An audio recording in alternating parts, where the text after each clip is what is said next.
In the Senate, you have been a leader in the fight against global climate change and for the preservation of our environment.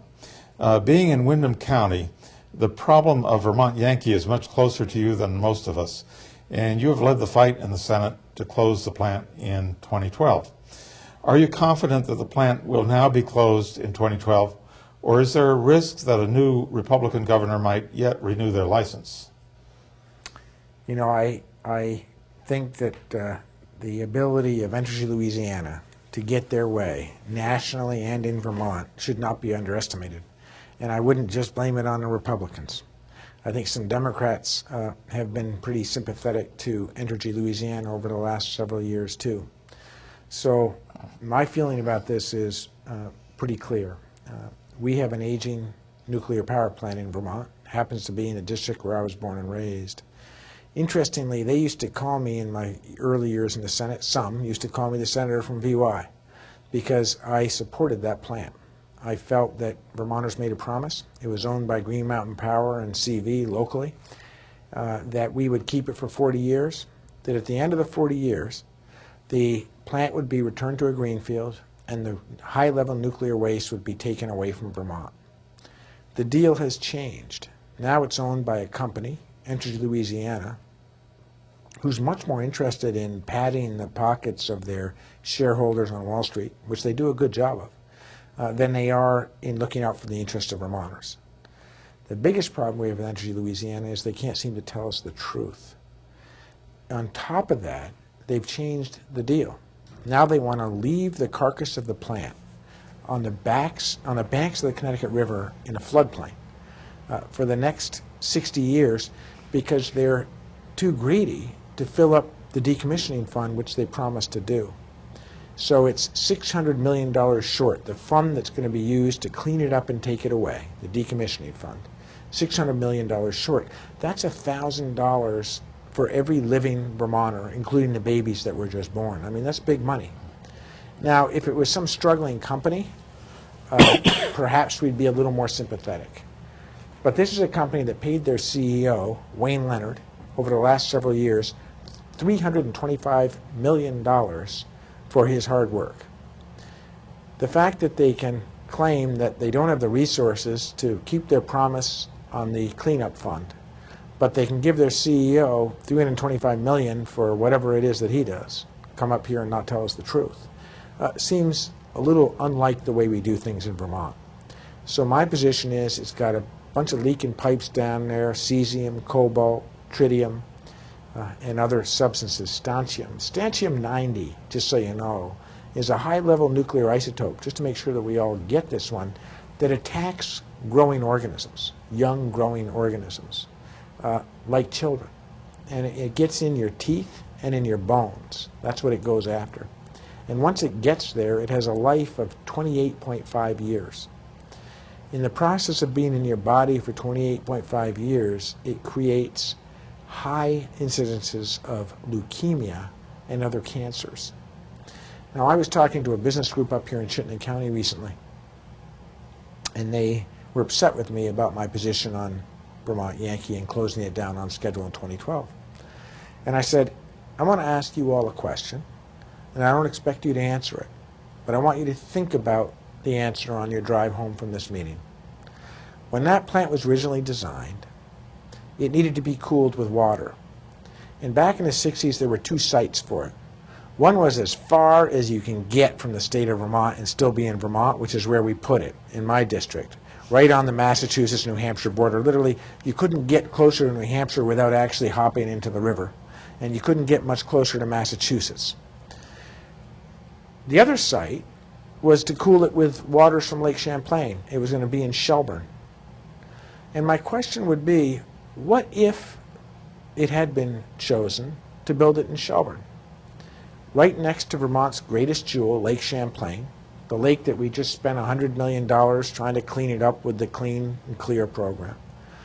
If that was leaking tritium, cobalt, cesium, strontium, a leak a week, pipes underground, we can't figure out where they are, popping up that the company told us didn't exist in the first place, I wonder if you'd be so sanguine about the question of whether or not we should shut it down on schedule in 2012.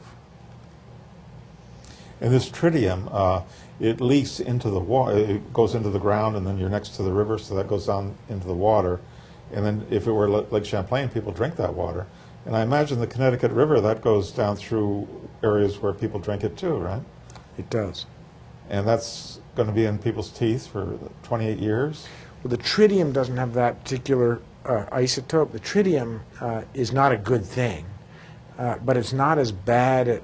If you can start talking about which nuclear isotopes aren't as bad as others, we're probably having a dangerous discussion to begin with, because you don't want any of them. But and the promise was that we wouldn't get any of them. Remember, this was safe, clean, reliable power plant that would never leak and never cause environmental problems. But having said that, we're now in the vernacular where we try to decide which of these nuclear isotopes are most damaging. And on the list, if you were going to choose one, you'd take tritium over cesium, cobalt, and strontium. Those are the ones that really keep me up at night, because what's happened with these pipes is, don't forget, back in the 1960s when this thing was designed, there were no computers. Blueprints are scant, and there wasn't the kind of level of engineering that we do now. This is one of the earliest models of its type. Every single twin of this plant has been taken away because it wasn't safe, decommissioned, gone. This is the only one left running. And there are no computer models of exactly where these pipes are because there were no computers. So there's a real problem here, which is that the reason that VY keeps popping a leak a week is that they don't know where the pipes are. They got to go digging for them to find them. And there's a danger in that. You can't dig around pipes that carry high-level nuclear isotopes, because you might hit one and pop the pipe. So they're down there with high-level hoses spraying the dirt to try find these pipes. Now, the big challenge is that when the leak happened, and probably some of that's been leaking for a couple of years, it's now under the buildings of the plant. This is the story they're not telling. It's under the off-gas system. So they can't really clean it up until the plant's taken away. And the question is, of those isotopes in the ground, where are they going to go as the rainwater washes it further and further into the ground, and what kind of environmental impact are they going to have? I have said before, and I will say again, that this is Vermont's BP disaster. This is going to be regarded as the worst environmental disaster in Vermont's history, in our little state's history. And we're going to be spending a ton of money to clean that mess up. The sooner we shut that plant down and get to work, the better off we'll all be. But now we're left with the problem of the leaking pipes. Should they be moved above ground now, 2 years before the plant will be closed? Or should we let them go for the next 2 years if we're going to close the plant in 2012? The Speaker and I have asked Entergy Louisiana to shut the plant down, replace the underground pipes with either above ground pipes or put them in vaults that you can see, which is how it's commonly done. They're doing this at 2 other plants in America right now. And then reopen it until 2012 if they choose. But we've got to deal with this. It's a leak a week. It's a real problem, and we can't continue to let those pipes leak. Even after the plant is closed down, storage of the radioactive material will pose a continuing danger for many decades. What should be done about that? Well, the fact that we've gotten in this position makes one wonder about our policy nationally on the 103 old nuclear power plants that we're running in this country. This isn't a combination, as far as I'm concerned, it's not a conversation about whether we have nuclear power or we don't. This is a conversation about the way we're treating our aging nuclear power fleet in America. We built 103 plants. We've never built a plant since the 1970s.